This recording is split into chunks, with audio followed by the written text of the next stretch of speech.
Hello, in this presentation, I'm going to talk about English tenses, how they're formed, and what they mean.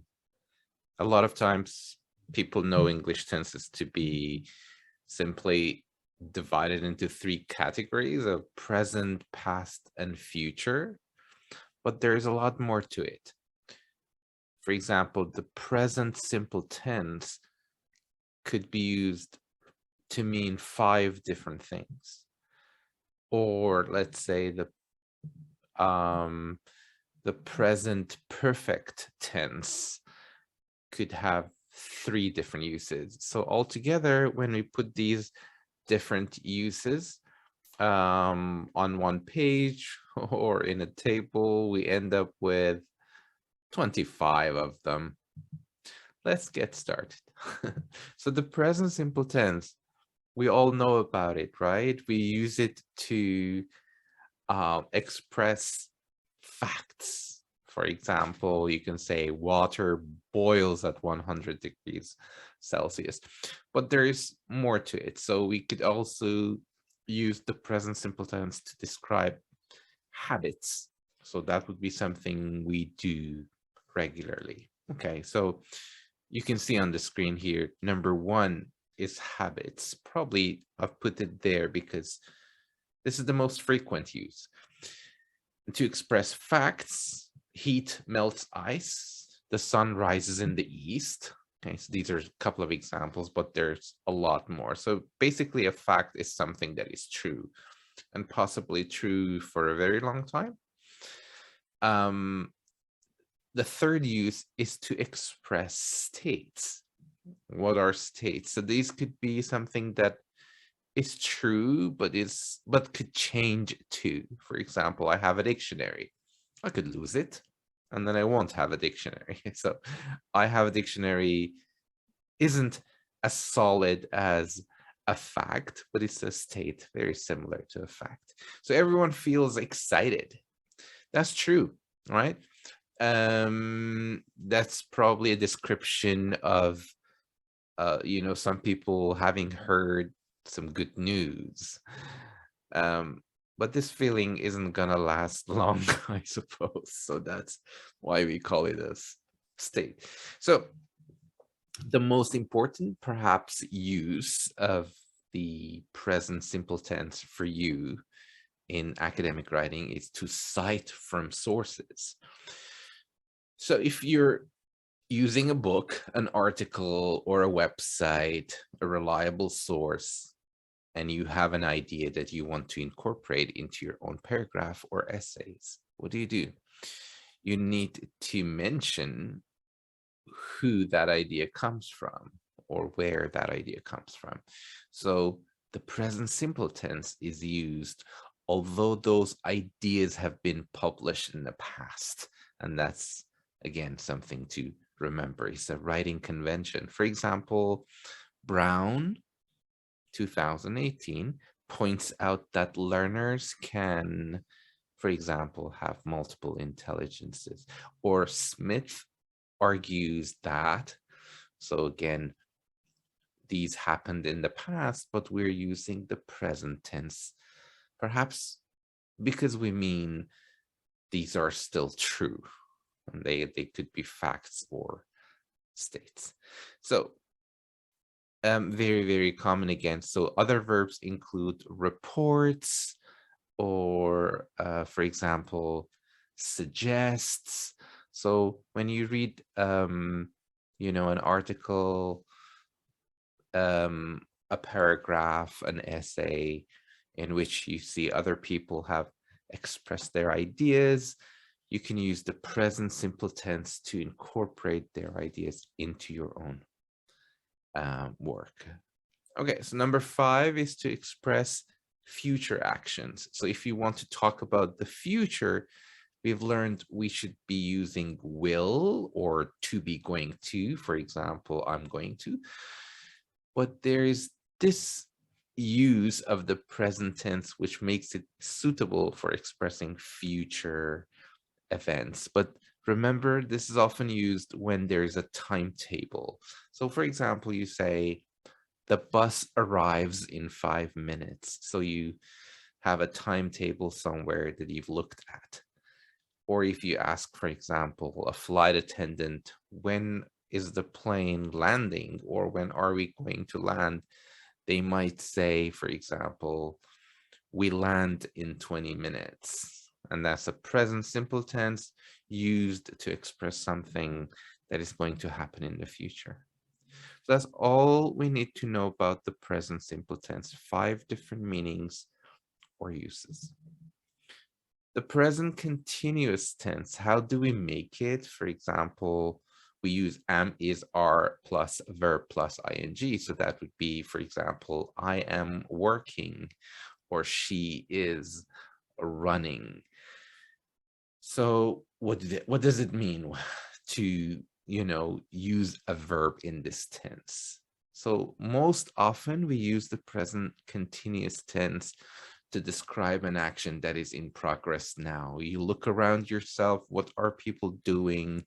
And you use this tense to describe what they're doing. You could look at the picture, for example. You can say in this picture, the cat is chasing a mouse.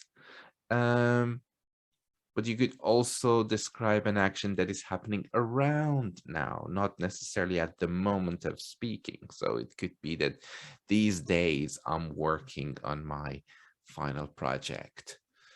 So around now. Number 8, this is very interesting.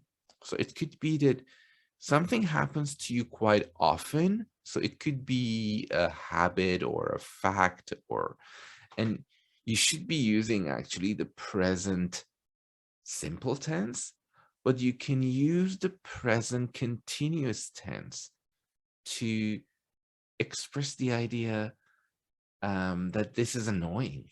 For example, imagine you arrive late every day. So, and you're so angry and you say, why am I arriving late all the time? So, of course, this is something your instructor or professor should say. Why are you arriving so late every day? So, the fact that we are using the present continuous tense, why are you speaking so loud all the time? Why are you arriving late? Or why am I always losing my keys? Or it doesn't have to be a question anyways. You can say, I am always losing my keys. So these are, annoying experiences, I should say. And they happen regularly. Why am I always losing my keys is the example here. You're always lying to me. This is also annoying. So it's very interesting because we're using the present continuous tense, which is used to describe an action that is happening now, to describe an action that is happening often. And the next one is easier, perhaps, to express future arrangements. So if you have a meeting with your doctor or your dentist, you could just say, I'm seeing my dentist tomorrow. And I am seeing basically means I'm going to see. And the difference between the two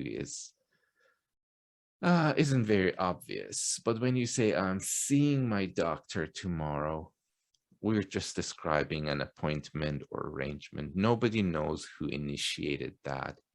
But when you use I am going to, perhaps you mean this is a plan you set up or thought about. So there are a couple of examples here. We're moving to New York soon, so it's happening in the future. I'm seeing my statistics professor tomorrow, again happening in the future, but the present continuous tense has been used. The next tense to learn about is the present perfect tense. Present perfect has simple and continuous types. So let's first focus on the simple one. So it's like, I have done this. Like, I have driven a car. So to express an action or state which started in the past, and continued until the present time. So this is an action that continues over time. And for example, I have lived in my city, in this city, for 5 years now. The example here is I've lived in Toronto for 3 months. I've had this car for a year now. And you can often see other words like since 1995, or for 3 months, often being used, excuse me, with this uh, tense, or this is specific use of the tense, actually. So sometimes, however, the present perfect tense isn't used for an action that started in the past and continued till present. Rather, it's used to just describe an action that started in the past and finished in the past. Why are we using the present perfect tense, not the past? We will talk about it soon. So if you use the present perfect tense, it means we're describing an experience and the time is not important, or I can see the result, and again, the time is not important. So let's look at the experience. When you ask people, have you ever, you're more interested in that experience. Like, have you ever flown in a jumbo jet? Have you ever, for example, traveled to Europe? Have you ever, I don't know, played a soccer game? Okay. Have you ever visited Antarctica? So these are just questions we ask to learn about other people's experiences. And that's the perfect use for the present perfect simple tense. Have you ever been to Moscow? Have you done your homework yet? Okay, so the next one, have you done your homework yet, isn't so much of an experience. It's more of, something that has happened, but the time is not important. It's just the action that is important, the completion of the action. So number 12 is to describe a past action with a noticeable result in the present. Imagine you see a child, with lots of paint on their clothes. What do you say? You know, what have you done? What have you done to yourself? So you see them and you ask, what have you done? It's because you see the result on the clothes and you just want to know what they have done. So, or you can say, oh, you look different. Have you had a haircut? So it's just the result that is important here. Is it a haircut, or is it something else? Here there's an example. Oh, you've had a haircut. You look nice. You've had a haircut. So, or again, it could be you look exhausted. And then the for example, have you had enough rest? Have you you could ask questions like that to continue. It's just that you see the result. Someone looks really tired. So it could be that they haven't slept. They've worked really hard to finish a project. They've pulled an all-nighter, things like that. So when you see the result, you could use the present perfect tense. For example, you could see someone with their leg in a plaster. You could say, oh, you've broken your leg. What happened? So you have broken your leg. So you see the result. All right, let's move on to the next tense. That's the present perfect continuous tense. So in English, you go back again. So remember we said we have number 10, which is describing an action that happened in the past, started in the past and continued until present. We could describe the same action using the present perfect continuous. How is it formed? So it's have been doing or has been doing. So you could say, I've been living in Vancouver for 3 months. So you could say, I have lived in Vancouver for 3 months, or I have been living in Vancouver for 3 months. They have the same meaning. And oftentimes, native speakers prefer the continuous form if it's possible, but it's not always possible to use the continuous form. Some verbs don't lend themselves to the continuous form. So the next tense to look at is the past simple tense. I think we're all familiar with that. I'm not going to spend a lot of time here. So when you say, for example, when you're describing something that happened in the past and we know when it happened, it doesn't have to be, we know exactly when it happened, but we know it happened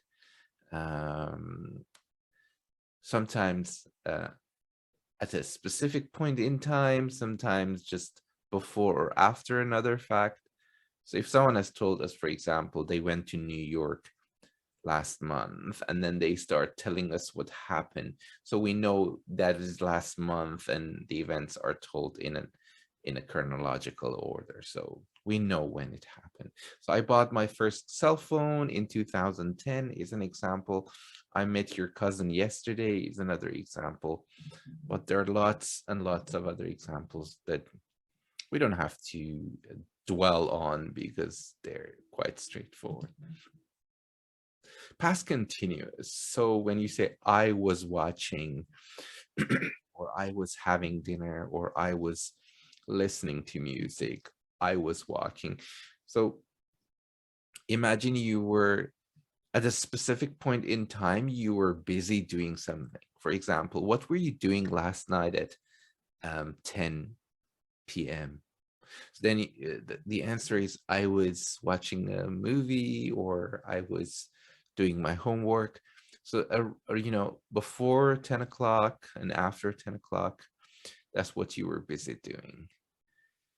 Sometimes we use it along with a past simple tense, like when you rang, I was having dinner. When you called, I was having dinner.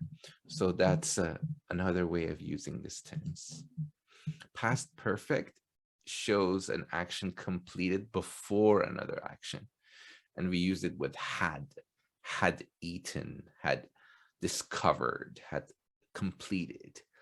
So if it's simple, it looks like she had eaten, for example, her dinner before we arrived. An action completed before another action in the past. It also has a continuous form. For example, in the same way that you say, I have been living, you can say, I had been living. So that's before another action. The example here is, I had been working for IBM for 3 years before I started to work for CNN in 1998. So we know that the continuation of this action, which is working for IBM, happened before another action in the past. So that's why we say that. So other examples could be, for instance, I had been traveling in Europe before I met my wife. So I met my wife at a particular point in time, but before that, what had I been doing? I had been traveling around Europe. So not a very frequent tense, I should admit. Yeah, not frequently used, but still we learn it. What's the future simple tense? I think everybody knows this again. We use will to talk about the future, but will has two meanings. One of them is a spontaneous decision that we make. For example, will you marry me? And that means I want to surprise you. It's a spontaneous decision. And it doesn't have to be, used to surprise other people. If you're in a store and you want to pay for something, they ask you, how would you like to pay? And you could say, I'll pay by credit card. I will. So at that moment, you make a decision whether you want to pay in cash or by credit card. So you say, I'll pay. So you're buying, for example, a t-shirt, and the shop assistant shows you two. One of them is blue, the other one is green. Which one would you like to buy? And then you say, I'll have the blue one. I will buy. So that's, again, these are some examples. Sometimes, however, we use the future simple tense to predict what's going to happen. So if you want to predict, make a prediction, then you say, or you use will. So Manchester United will surely win this match is an example. But will is not the only tense that describes human decisions or predictions. So the competitor here is to be going to, like, I'm going to. So this means, however, in standard English, though, I think in conversational English, people use to be going to describe almost anything. So that is going to happen in the future.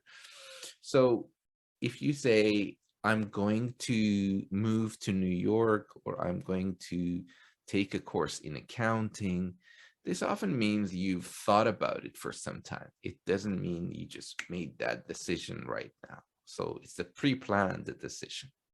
So could you buy some sugar? If you tell your roommate when they're going out, what are they going to say? They could say, yeah, sure, I'll do that. That's a spontaneous decision. I will do that. Or they could say, oh, it's on my shopping list. I'm going to buy some. So you didn't need to tell me. It was already planned. So it's a pre-planned action. I'm going to buy some. So again, if you have thought about it before and it's a plan, it's going to happen in the future, use to be going to. To predict.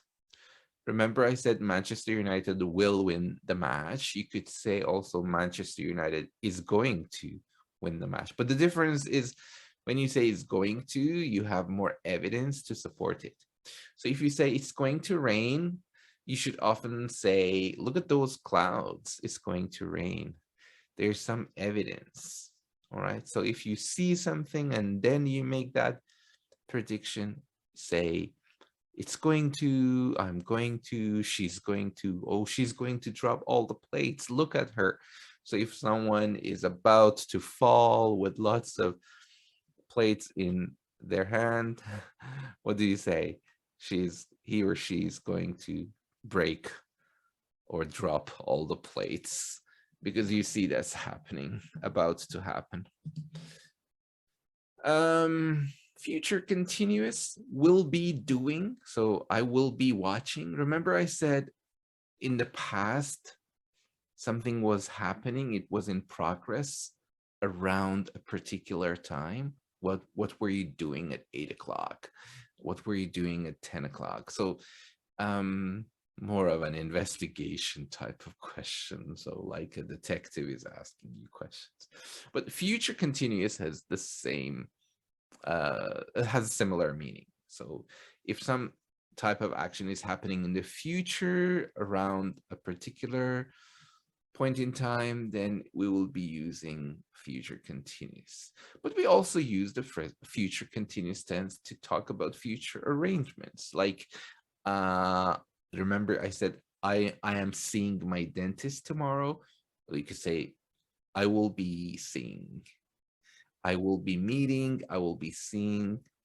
So yeah, if somebody asks you, what will you be doing tomorrow? What are you going to do tomorrow? You could say, well, tomorrow at this time, I will be sunbathing.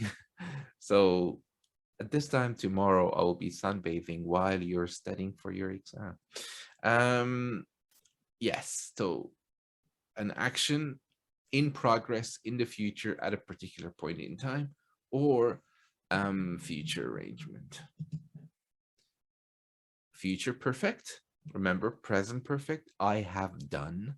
So the future perfect will be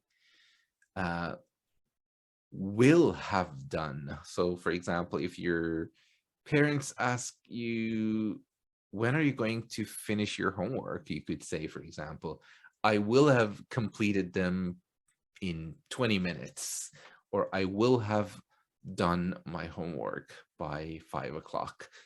So there's again two types, simple and continuous. Let's have a look at some examples.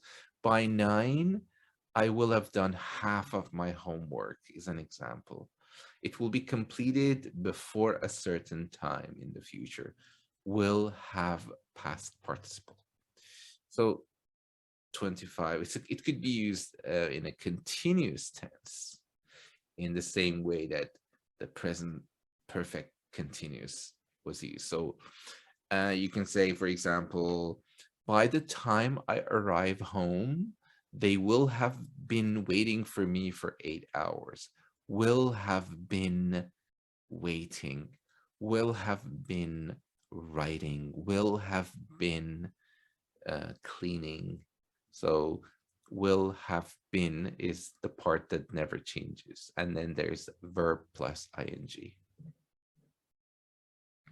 And yeah, these are the 25 different uses of English tenses that I think everybody should know, especially people who would like to write more powerfully, describe actions, paying attention to when things happen, or as I mentioned in academic writing, if you want to use citations, quotations, you should know what tense is the right tense.